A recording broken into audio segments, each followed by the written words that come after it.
Suddenly, your world changes. You're in a place you never imagined. You don't feel like yourself anymore. You feel alone, but you're not. Other people with spinal cord injuries know exactly what you're going through because they've been there themselves. They're the voices of experience, and they can help you get through this.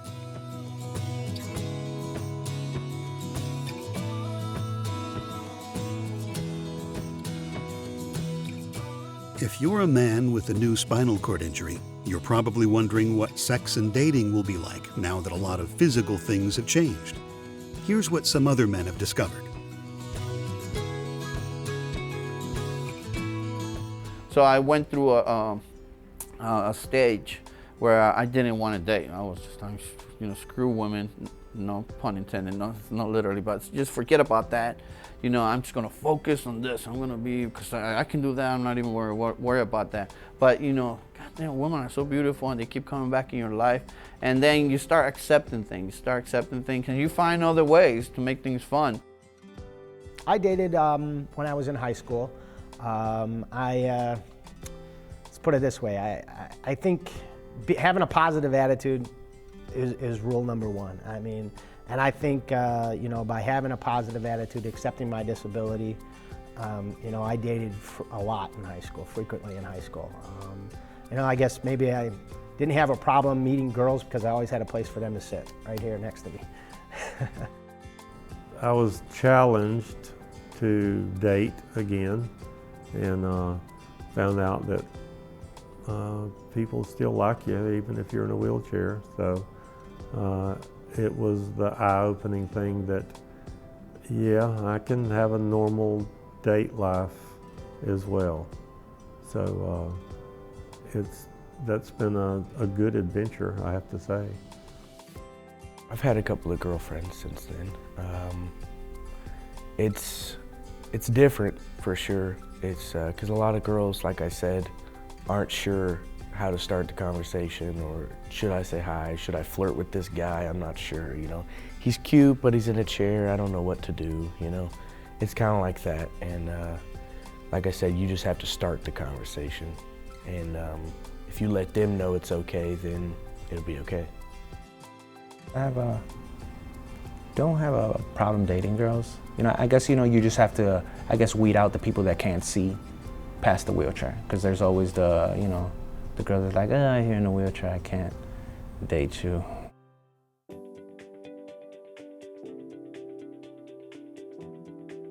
When I was in rehab, there was a gentleman working as a counselor at Shepherd Center named Wayne Ware, and he gave a class about intimacy and sexuality so that you could accept that this was kind of a new beginning, and that the first time we ever had sex as young adults, or maybe even teenagers, that we probably weren't any good at it, and there was a steep learning curve there, and that we were going to need to kind of start in that same position, back to the beginning of that steep learning curve, and that we needed to allow ourselves the grace to not be as good at it as we were before our injuries.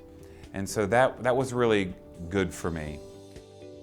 A lot of it's just kind of trial and error. I was engaged at the time. It didn't quite work out then, but I knew, eventually I'd find somebody that could realize the person that I was inside, and that was no different than I was before.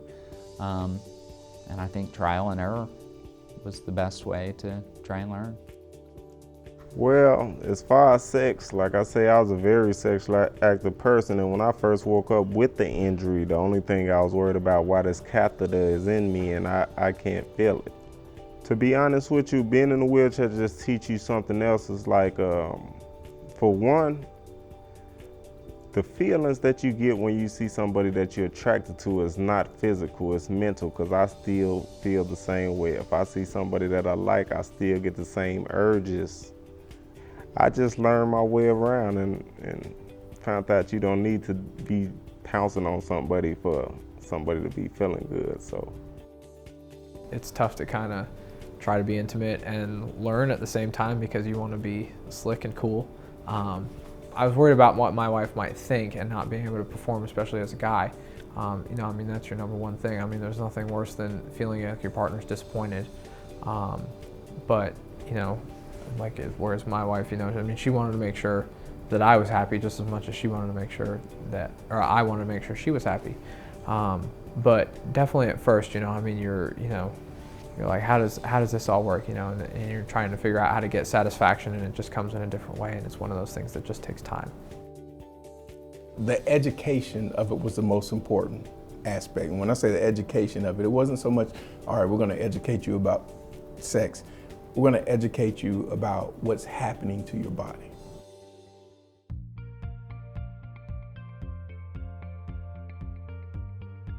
A lot of people after spinal cord injury say that they have a wonderful sex life. They do say that it's different than before, but the vast majority say it's wonderful. For men, in the spinal cord, there's two areas that control sexual function. T11 to L2 for men controls what we call psychogenic erections. Erections where the stimulus is in the brain. Seeing somebody naked, looking at a magazine, dreaming, where the stimulus starts in the brain. The S2 to S4 center is a reflexic center. So reflex erections are erections that are stimulated by rubbing the inside of the thigh, masturbating, playing with the pubic hair, catheterization, anything that's external. People who have higher injuries have more reflex erections, less psychogenic. Now, people who have low injuries, that T11 to L2 center is still connected to the brain, so they get psychogenic erections. So for men after spinal cord injury, most men after spinal cord injury get some kind of an erection, whether it's psychogenic, whether it's reflexogenic. One of the things I always counsel people to is experiment and have fun. A lot of partners say to me, oh, it's kind of like having sex for the first time, we get to re-experiment, and very definitely it can be like that. I always encourage people to use what they liked before, though. Right now, there are about 5 options available to help with erectile dysfunction. First, easiest, what you see on the TV the most is the oral medications, the oral stimulants. The good news is those oral medications work in about 80% of men with spinal cord injury, which is wonderful, very, very high. The second option is the vacuum pump. Clear plastic tube, 14 inches long, and it's purely mechanical, non-invasive, not medications, doesn't interact with anything. Third option is injections. It goes into the side of the penis, and it works very, very well. It works essentially in everyone, up to the right dose. The fourth option is the same medicine as the injections, but it's a urethral suppository. The fifth option are penile implants. They're a surgical intervention that urologists generally do, where a mechanical device is surgically implanted into the penis, and it is a penile prosthesis. But my personal preference is to see if anything else works and use the penile prosthesis as absolute last resort. So fertility in men after a spinal cord injury, there's a couple of things to consider. One is the ability to ejaculate. The second is semen quality and quantity. Infertility treatment in our world is huge. It's out there, and everything that they use for infertility in the able-bodied population, we have available to us in the disabled population also. We can use all of the fertility things that are available to the able-bodied population to help improve semen quality if it is altered, and to help with pregnancy. And the other thing is, I would want people to know that there are people out there to answer their questions, that they don't have to be out there wondering if they can get pregnant, or wondering if they can father a child, or wondering what they can do to make their erection better. There's people out there, we have answers and solutions. The spinal cord injury does not dictate to you the nature of your intimacy. I think it's absolutely imperative for you not to throw that area, important domain, out of your life. There are many ways to be close. There are many ways to be intimate. There are many ways to communicate, and you need not give that up.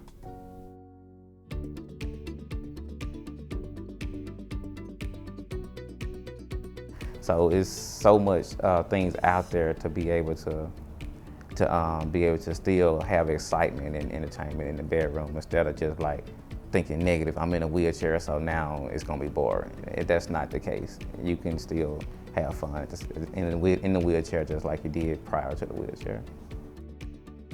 A big thing that I was like upset about, because I used to be quote unquote out there like a player, which is nothing to brag about.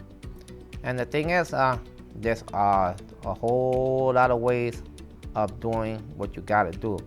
All this about communication with your partner. If you got a spinal cord injury, some things are gonna work for you, some things aren't. You just have to find out what the one is that is gonna work for you and go with that. I was single for a few years, and that in itself is scary, trying to take this confidence that you've bolstered in yourself and take it out to the dating world in your mid-30s with a disability for the first time. I found that people were very receptive to me, and that once you start speaking with somebody, that they start paying attention to your character and less to what you're sitting in or how you're getting from here to the door. We are so much more close and in love than we were before this happened, which is funny because I didn't think that was possible. I felt very close and in love with him before, but this injury, even though it's a tragic and hard thing, has brought us together in a way that nothing else really can, because of how much you have to be there for each other, and just how much it changes your world, and that you have to see each other through it and guide each other through it. It's just brought it to a whole other level, which is it's actually really nice. Voices of experience. They know. They've lived it.